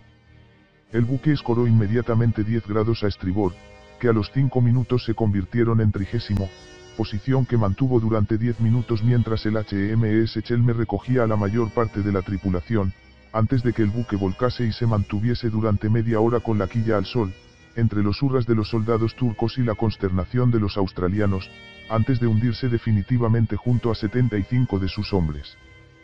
Tras este hundimiento de Robeck ordenó la retirada de todos los acorazados excepto el HMS Majestic en Cabo Helles, rodeado de una pantalla de destructores y temiendo durante toda la tarde resultar alcanzado por un torpedo, aunque nada sucedió y al caer la noche navegó hacia Mudros. El siempre combativo Kiss zarpó a bordo del destructor HMS Grand Puss con la esperanza de localizar al submarino enemigo en superficie y embestirlo, pero no tuvo suerte. En esos momentos el SMU-21 navegaba de nuevo hacia el norte con el fin de torpedear en Alexandrópolis al crucero Askold, pero al amanecer encontró el puerto vacío pues los rusos habían tenido la buena idea de abandonarlo, por lo que Hersing decidió regresar a las costas de Gallipoli. El vicealmirante de Robeck pensó que la armada no podía dejar abandonado al ejército y se ordenó al HMS Majestic que regresara a Cabo Helles, con su tripulación muy baja de moral, hasta el punto de que sus oficiales terminaron hasta la última botella de champán porque sería un desperdicio que acabase en el fondo del mar. El día 26 transcurrió sin novedades, pero al amanecer del 27 el SMU-21 se encontraba de nuevo al acecho en los Dardanelos y cedemos la palabra a su comandante. Había mar gruesa mientras cruzamos por aquellos parajes y divisamos algunos buques en lontananza, mas ningún acorazado. No cabía duda de que estos gigantes de la mar no volverían a cruzar indolentemente por estas aguas disparando toneladas de explosivos contra las posiciones turcas. Navegando hacia el sur alcanzamos la extremidad de la península y a través del periscopio observo una inusitada animación en la playa y sus inmediaciones, mostrando que se trata de un desembarco de tropas. Hay unos cuantos transportes fondeados junto a la playa y, a unos 500 metros de esta, fondeado un acorazado clase Majestic protegiendo la operación. Se halla rodeado de una tupida red de buques menores que hacen difícil aproximarse al acorazado, aunque afortunadamente la marejadilla impide que se vea la estala que deja el periscopio. Nos acercamos hasta los 600 metros en una buena posición para torpedearle, pero los buques de vigilancia cruzan sin cesar la trayectoria que ha de seguir el torpedo, y me enervan de tal suerte que si alcanzo a uno de ellos juro que me alegraré. Me armo de paciencia y al final parece que la situación se despeja. Ahora solo hay cerca un buque de patrulla, pero ha de navegar más rápido si quiere colisionar con el torpedo. Fuego. 2 torpedos atravesaron las redes que pendían de los desplegados tangones y alcanzaron al HMS Majestic en el costado de babor, escorando inmediatamente el buque unos 40 grados, aunque por suerte para la tripulación se mantuvo de esta guisa 7 minutos y muchos hombres pudieron salvarse, incluso cuando el buque zozobró y quedó con la quilla al aire y la proa asentada en un banco de arena. Uno de ellos recorrió todo el pantoque hasta alcanzar la parte no sumergida y se quedó allí sentado hasta que un bote se acercó a rescatarle. Menos suerte tuvieron 40 de sus compañeros que fallecieron en el hundimiento, cuyas consecuencias fueron que ningún otro acorazado volviese a surcar las aguas de Gallipoli, con la repercusión de que las tropas desembarcadas se quedaron, hasta la llegada de varios monitores, sin el vital apoyo de artillería de grueso calibre. El SMU-21 permaneció en esas aguas algunos días más sin encontrar blanco alguno, audazmente intentó penetrar en la bahía de Mudros la noche del 29, quedando enganchado en las redes defensivas que protegían el puerto, aunque logró zafarse antes de que ningún patrullero le descubriese, encaminándose finalmente hacia Constantinopla, donde hacía su entrada triunfal el 1 de junio. La salida forzosa de Churchill del almirantazgo no acabó con su obsesión por los Dardanelos. Nada ver constituirse el nuevo gobierno distribuyó un memorándum entre sus ministros en el que argumentaba que si bien los aliados no disponían de tropas y municiones suficientes para lograr un resultado decisivo en el frente occidental, un refuerzo comparativamente pequeño de las fuerzas de Hamilton podría lograr un resultado decisivo en Gallipoli. Escribió, tan solo con que el ejército avance 3 o 4 millas península arriba, la flota podrá entonces navegar hasta el Mármara, con lo que todos los objetivos originales podrán ser alcanzados, el colapso del Imperio Otomano, el apoyo a Rusia, la lealtad de los Balcanes. ¿En qué otro teatro de guerra podría lograrse una victoria así antes de los 3 meses siguientes? Este punto de vista fue adoptado por Kitchener, que aceptó enviar a los Dardanelos 5 de las nuevas divisiones que se estaban formando en Gran Bretaña, lo que aumentaría a 13 las divisiones bajo el mando del general Hamilton. Todos tenían claro que este debía ser el esfuerzo decisivo y se trazó un plan para que los refuerzos desembarcasen en la bahía de Subla, escasamente defendida, desde donde deberían avanzar con rapidez para apoderarse de las alturas de Chunukber. En la noche del 6 de agosto se inicia la operación. 7.000 hombres son desembarcados en un primer escalón utilizando las barcazas Caboats, más conocidas como escarabajos, las mismas que Fischer ordenó construir nada más llegar al almirantazgo con vistas a su plan báltico, y que podían transportar 500 hombres cada una. El desembarco es un éxito y en 24 horas 20.000 soldados ocupan la playa y el lago Salado ante la oposición de 3 batallones otomanos con no más de 1.800 hombres, pero hay, los mandos subalternos de Hamilton encargados de dirigir la operación son viejos generales sacados de la reserva con nulo conocimiento de la guerra actual, y durante 2 días sus inexpertos soldados no realizan esfuerzo alguno en ocupar las alturas, clave de toda la operación. A Hamilton y Key se les llevan los demonios, se acercan personalmente a la cabeza de playa y ordenan que se tome Chunukber antes de que lleguen los refuerzos turcos procedentes de Bulayr, que se calculaba necesitarían al menos 36 horas para alcanzar las cimas.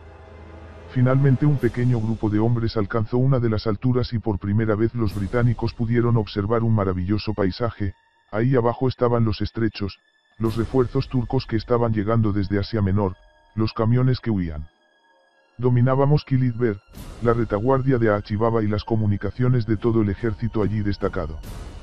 Pero por poco tiempo, Mustafa Kemal se hizo cargo de todo el frente de Anzak y Subla. Los refuerzos desde Bulayr acababan de llegar y en un contraataque devastador para los británicos los desalojaron de las alturas. Los aliados volvieron a fracasar a causa de sus errores y Kemal, que estuvo 4 días sin dormir a base de drogas, logró una fama imperecedera.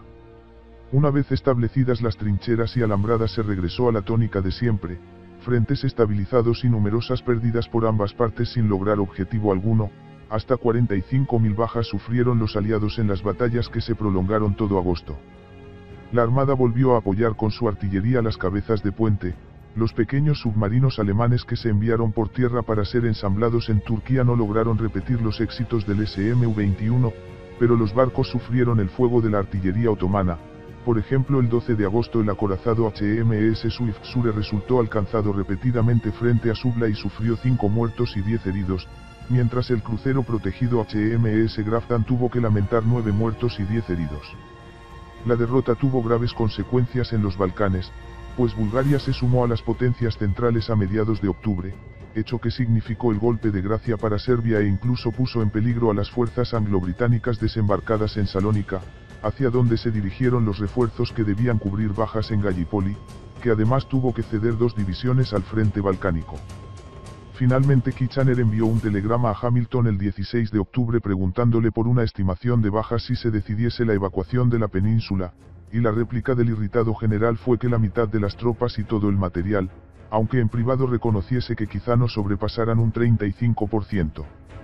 La perspectiva de perder unos 40.000 hombres asustaba al mariscal y fue el comodoro Kiss quien le ofreció una salida a la disyuntiva que le agobiaba, un nuevo plan para forzar los Dardanelos con la flota. El comodoro Kiss estaba horrorizado por el fracaso en ocupar las colinas tras el desembarco en Subla y la consiguiente matanza durante el mes de agosto. En su pensamiento la flota podría finalizar la campaña con un número de bajas muy inferior forzando el paso de los estrechos, y encontró un aliado en el vicealmirante Wemyss, el comandante en jefe de la base de Lemnos. Su plan era muy sencillo. Una veintena de destructores equipados con paravanes y docenas de arrastreros reconvertidos dragarían los campos de minas al amanecer bajo la cobertura de una cortina de humo, se abrirían paso a la fuerza seguidos de los acorazados más antiguos, mientras el resto y los monitores sometían a un fuego constante los fuertes otomanos. Contaba a su favor con el hecho de que ahora los estrechos habían sido fotografiados de tal modo que se conocía la ubicación de cada mina, además de que la aviación bajo el mando del Comodoro del Aire Sampson podía mantener 15 aparatos simultáneamente en el aire, que podrían dirigir con mayor precisión la artillería de los acorazados contra los fuertes que además se sabía disponían de menos cañones que en marzo, pues muchos de mediano calibre habían sido reubicados en los frentes de Gallipoli. Kiss aceptaba que la flota sufriría pérdidas, pero solo con que uno o dos acorazados y algunos cruceros y destructores cruzasen el estrecho la campaña se habría ganado, pues la carretera de Bulair, por donde recibían todos los suministros las 20 divisiones turcas que se hallaban en la península, corría cerca de la costa y quedaría cortada por el fuego de los buques. El vicealmirante de Robeck, bajo el peso de haber perdido 6 acorazados en lo que llevaban de campaña, se mostraba opuesto a cualquier plan que significase nuevas mermas en la flota, pero ante la insistencia de Keyes y Wemyss, este último a fin de cuentas con mayor antigüedad como vicealmirante, finalmente aceptó que el comodoro expusiera su plan a los comandantes de la flota, quienes sentían la necesidad de apoyar de algún modo al ejército pero, excepto el siempre combativo Geprate, dudaban de la viabilidad del plan. Finalmente se llegó al compromiso de que Keyes viajase a Londres y lo presentase personalmente ante el almirantazgo, de modo que en octubre el comodoro embarcó con destino a Gran Bretaña, donde mientras tanto se precipitaban los acontecimientos que inclinarían la balanza hacia una nueva ofensiva o el reembarco de las tropas. En una reunión el 14 de octubre del gabinete de guerra se leyó la desabrida respuesta de Hamilton a la pregunta sobre el porcentaje de bajas que se sufriría en caso de ordenar la evacuación de la península, y sus miembros decidieron que era hora de destituir al general. Su lugar sería ocupado por el general Mahon, que se había ganado cierta reputación en el frente occidental y además se sabía partidario de no malgastar tropas en otros lugares que no fuese Francia, de modo que cuando llegó a Lemnos el 28 de octubre, el mismo día en que Keyes desembarcaba en Londres, solo necesitó un día para visitar las 3 cabezas de playa y recomendar la inmediata evacuación, lo que llevó a que Churchill comentase con su elocuencia habitual que Mahon es un general de rápidas decisiones. Llegó, vio y capituló. Cuando Kitchener le telegrafió para preguntarle por las probables bajas durante la evacuación, la respuesta fue que unos 40.000 hombres, cifra que hizo vacilar al mariscal y al resto del gabinete, titubeo que ofrecía a Keyes la oportunidad que estaba buscando. El comodoro entregó su plan en mano al almirante Oliver, jefe del Estado Mayor, el 29 de octubre, y ese mismo día y el siguiente se reunió con Balfour, primer lord del almirantazgo, para exponerle todos los detalles, y tanto este como Jackson, primer lord del mar, se inclinaron por aceptar la propuesta, solo con la condición de que el ejército atacase al mismo tiempo.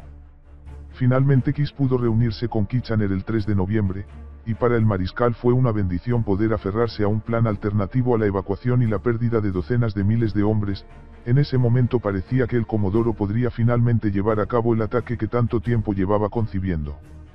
Los bandazos que se sucedieron en Londres durante los primeros días de noviembre solo fueron un prolegómeno de los encontronazos entre los defensores de reanudar el ataque en los Dardanelos y los partidarios de una evacuación, choque que se produjo a todos los niveles, en el gabinete de guerra, en el almirantazgo y entre los mandos presentes en Gallipoli.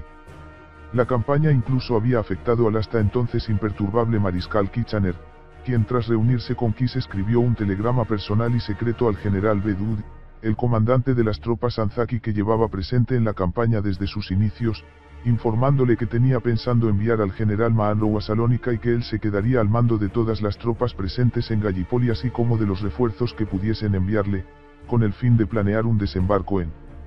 Bulair para apoyar a la armada en su nuevo intento de forzar los estrechos. Acto seguido también envió un mensaje al gabinete de guerra informando de la destitución de Mahon y que Bedud se pondría al mando de la expedición, y que él mismo viajaría hasta Lemnos para supervisarlo todo.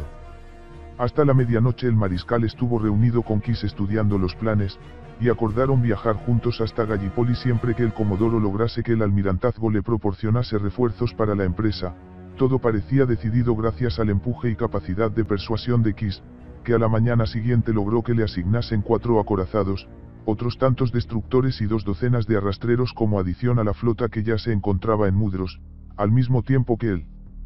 primer lord del almirantazgo le enviaba un mensaje a de Robeck indicándole que debía regresar de permiso a Gran Bretaña y pensar en un sustituto que estuviese dispuesto a emprender un nuevo ataque naval a los estrechos, sustituto que solo podía ser Wemyss. Pero la reunión del gabinete de guerra esa misma tarde demostró que la ascendencia de Kitchener ya no era la misma que al inicio del conflicto. Bernard Lowe amenazó con dimitir si no se evacuaban las tropas, seguramente por oposición a Churchill, a quien odiaba, y Balfour dejó claro que la armada se implicaría solo en el caso de que el ejército realizase un nuevo esfuerzo, acción que en ese momento el mariscal no estaba en condiciones de prometer. Antes de partir hacia Francia para subir a un buque en Marsella que le llevase a Lemnos, Kitchener volvió a escribir a Beddoes para indicarle que se olvidase del telegrama anterior y planificase la mejor forma de sacar a las tropas de allí, pero al llegar a París y reunirse con el gobierno francés este le informó que se oponía a la evacuación, y en un nuevo giro, escribió de nuevo a Beddoes, que para entonces no debía saber a qué atenerse, para indicarle que aún era posible recibir refuerzos. Y que se llevase a cabo el ataque.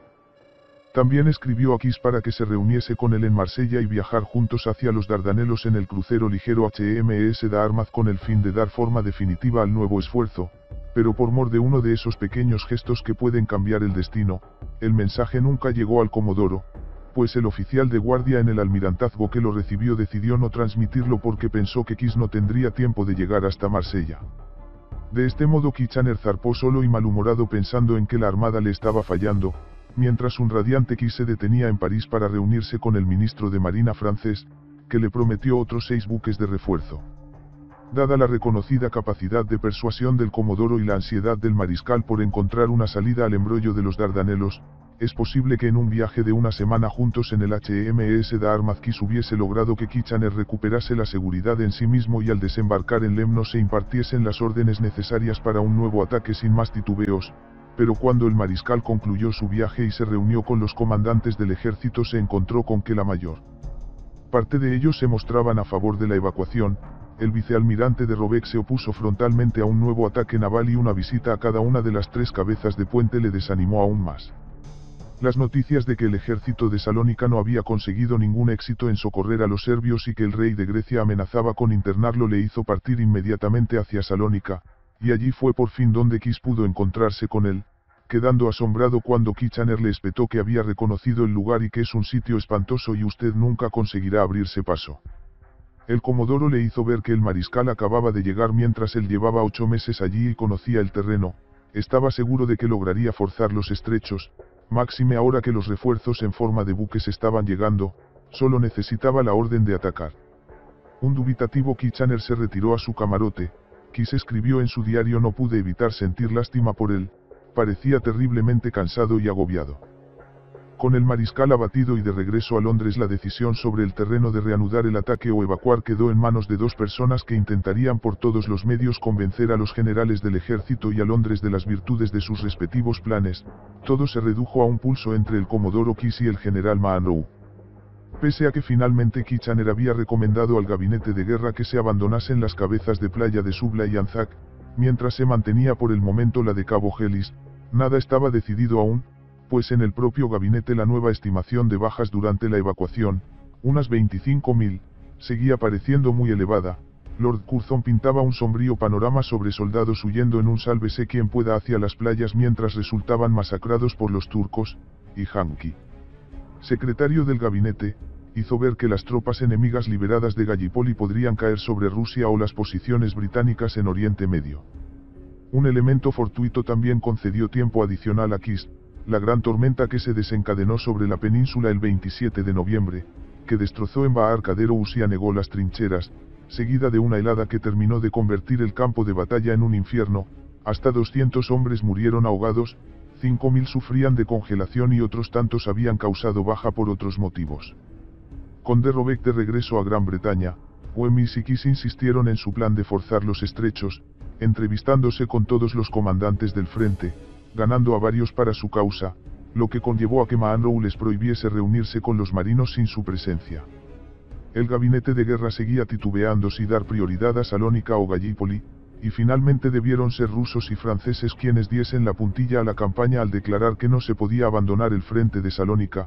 por lo que desde Londres se emitieron órdenes el 7 de diciembre para la evacuación de Suvla y Anzac, ante la consternación del vicealmirante Wemyss, quien escribió al almirantazgo: la armada está preparada para actuar en solitario, lo que ofrecemos al ejército es la completa interrupción de las líneas de comunicaciones turcas gracias a la destrucción de los grandes almacenes de suministros que se hallan en las orillas de los Dardanelos.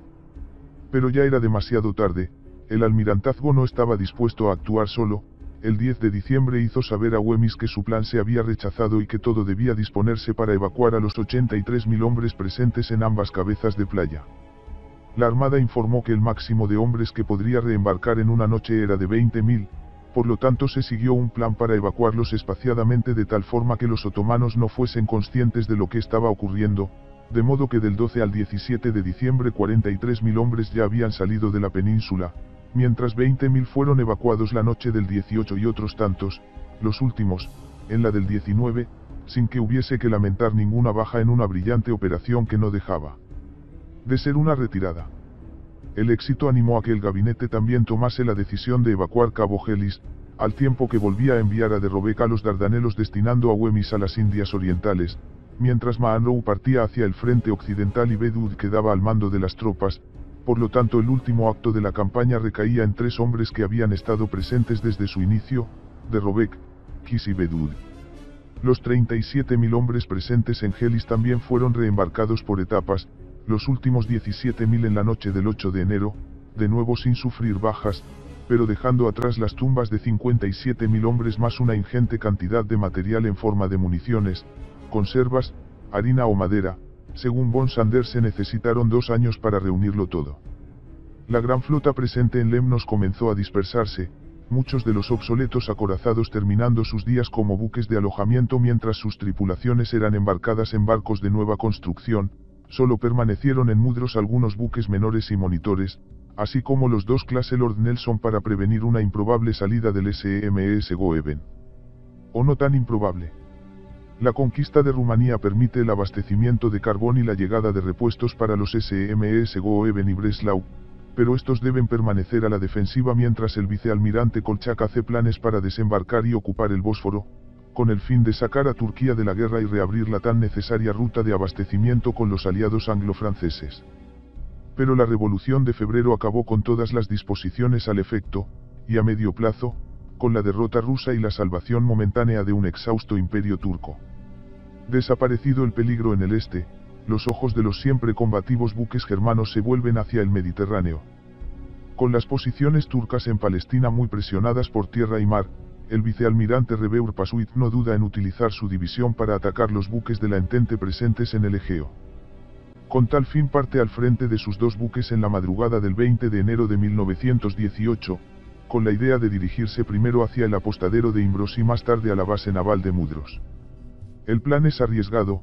porque la Royal Navy tenía destacados en la zona los 2 últimos Predreadnought construidos por Gran Bretaña, los HMS Agamemnon y HMS Lord Nelson, cada uno de ellos armado con 4 piezas de 305 mm y 10 de 234 y un blindaje en el cinturón acorazado y torres de hasta 305 mm, muy capaces de hacer frente al SMS Goeben. Pero los británicos se muestran descuidados cuando se utiliza al HMS Lord Nelson para trasladar al contraalmirante Arthur A. Sadler hasta Salónica para participar en una conferencia, mientras el HMS Agamemnon permanece en Mudros sin presión en sus calderas.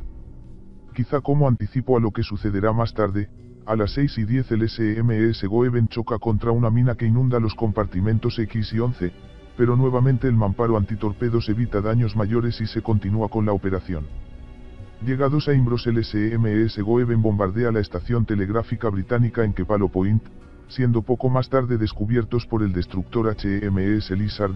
que no puede alcanzar distancia de tiro para sus torpedos debido a la catarata de proyectiles que caen a su alrededor, aunque sin resultar alcanzado.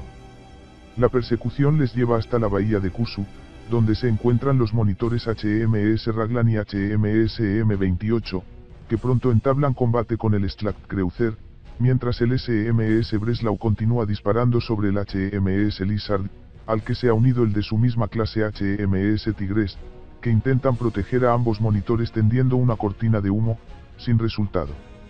El HMS Raglan era un monitor de 6150 T, comisionado en 1915, armado con una torre doble de 356 mm, protegida por 250 mm de acero y con una cintura acorazada de hasta 100 mm.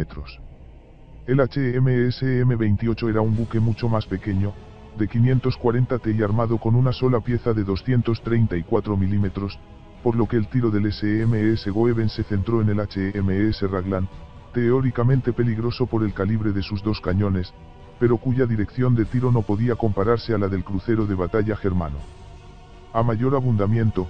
pronto un proyectil de 28 centímetros alcanza la cofa del monitor, matando a los oficiales de artillería y de dirección de tiro, otro perfora la torre principal produciendo un incendio y finalmente son alcanzados los españoles volando al HMS Raglan, que se hunde junto a 127 hombres, de un complemento de 200. Acto seguido los cañones del SMS Goeben centran al M-28, que resulta alcanzado y desaparece dejando 11 muertos. Terminada la tarea en Imbros, la división alemana se dirige hacia Mudros, pero entonces se produce el desastre, al internarse ambos buques en un campo minado. Pronto el SMS Breslau choca con una mina, y en rápida sucesión con otras 4, hundiéndose irremediablemente junto a unos 330 hombres de su tripulación, mientras el resto será recogida más tarde por destructores británicos. Por su parte el SMS Goeben impacta con una mina a babor, por delante de la torre Emil, y con otra a estribor, que inunda los compartimentos 3 y 4, nuevamente los daños son limitados y no se producen bajas, aunque obligan al solitario buque a poner proa a Estambul. Durante el trayecto resulta atacado por varios aviones, y debido a las maniobras para esquivar las bombas aéreas que caen sobre él, acaba embarrancando en la entrada de los Dardanelos, aunque algunos autores indican que la maniobra fue intencionada, no parece tener mucho sentido ya que la flotabilidad del buque no estaba comprometida, pese al impacto con 3 minas. Durante 6 días permanece allí, siendo blanco de numerosos ataques aéreos, en los que se reportan entre 2 y 6 impactos de bomba, sin consecuencia alguna pues los artefactos de 30 kilos no podían dañar la cubierta del crucero de batalla. Finalmente el SMS Goeben es remolcado por el antiguo Predreadnought Victor Reis, ex SMS Weissenburg, hasta el Bósforo. Conclusiones. Según las cifras oficiales, un total de 489.000 soldados aliados tomaron parte en la campaña de Gallipoli, 410.000 del Imperio Británico y 79.000 franceses, de los que causaron baja, sin contar las habidas en la armada, 205.000 británicos y 47.000 franceses, en total 252.000 hombres, de los que unos 57.000 murieron en combate. Por parte otomana aproximadamente 500.000 de soldados estuvieron presentes en Gallipoli, sufriendo 251.000 bajas, de ellas 55.000 muertos en combate y 21.500 debido a las enfermedades.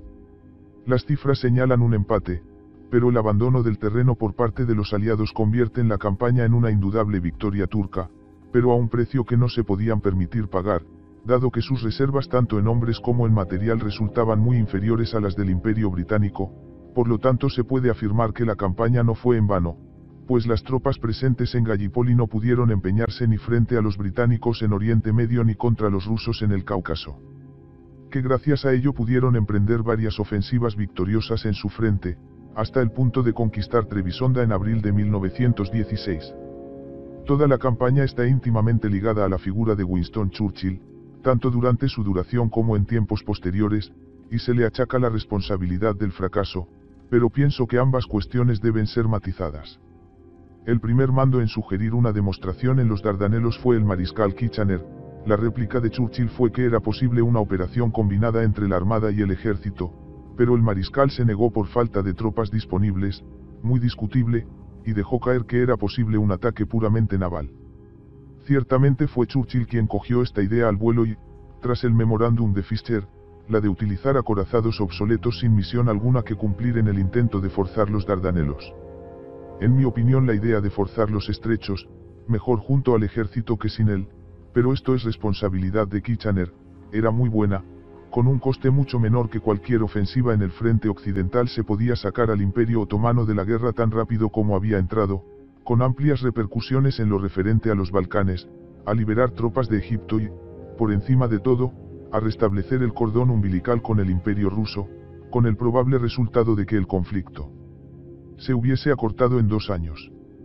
Tras la batalla del 18 de marzo Churchill abogaba por continuar el ataque, pero un timorato de Robeck y la falta de compromiso de los mandos del almirantazgo lo evitaron. ¿Qué hubiese ocurrido de mantener el esfuerzo? Es una pregunta sin respuesta, pero difícilmente se hubiesen perdido más de los 3 acorazados que de hecho resultaron hundidos en los 2 meses posteriores, y en cualquier caso, dada la relación entre costes y posibles beneficios, bien merecía la pena el riesgo.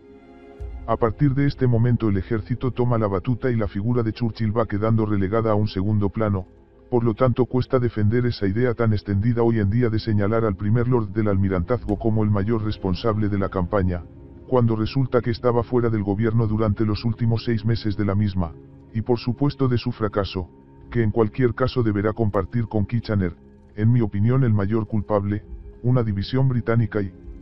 otra francesa a primeros de 1915 no hubiesen tenido problemas en ocupar las alturas de Gallipoli. Sobre Fischer cabe reconocer que fue el primero en insistir en que el ejército y la armada deberían actuar conjuntamente, aunque solo fuese por sus ideas preconcebidas sobre la flota actuando siempre como lanzadera del ejército, pero a partir de ese instante su figura resulta un tanto borrosa, no está de acuerdo con la idea de un ataque puramente naval pero se deja convencer en varias ocasiones por lo contrario, cuando debería haber dimitido sin tantos aspavientos al inicio de la campaña, en el momento en el que lo hizo y el ataque de megalomanía posterior, cuando se presenta a sí mismo como el salvador de la situación si le conceden un mando ilimitado de la armada, le dejan en mal lugar. La figura más agradable de toda la campaña, en mi opinión, es la del Comodoro Kiss, siempre activo, ya sea en primera línea con los arrastreros en sus infructuosos ataques nocturnos, navegando con un destructor para rescatar o hundir los acorazados abandonados el 18 de marzo, animando a de Robeck tras el fracaso, formando una nueva fuerza de dragaminas, zarpando en busca del esquivo SMV-21 removiendo Roma con Santiago para intentar un nuevo ataque naval que acabase con la pesadilla de la campaña terrestre. Podía estar equivocado o no, pero era consecuente con sus ideas, nunca flaqueó, no dudó e hizo todo lo que estaba en sus manos, siendo un simple comodoro, para llevarlas a buen término. Cabe preguntarse qué hubiese ocurrido si hubiese ocupado el puesto del vicealmirante de Robeck o de Carden al inicio de la campaña.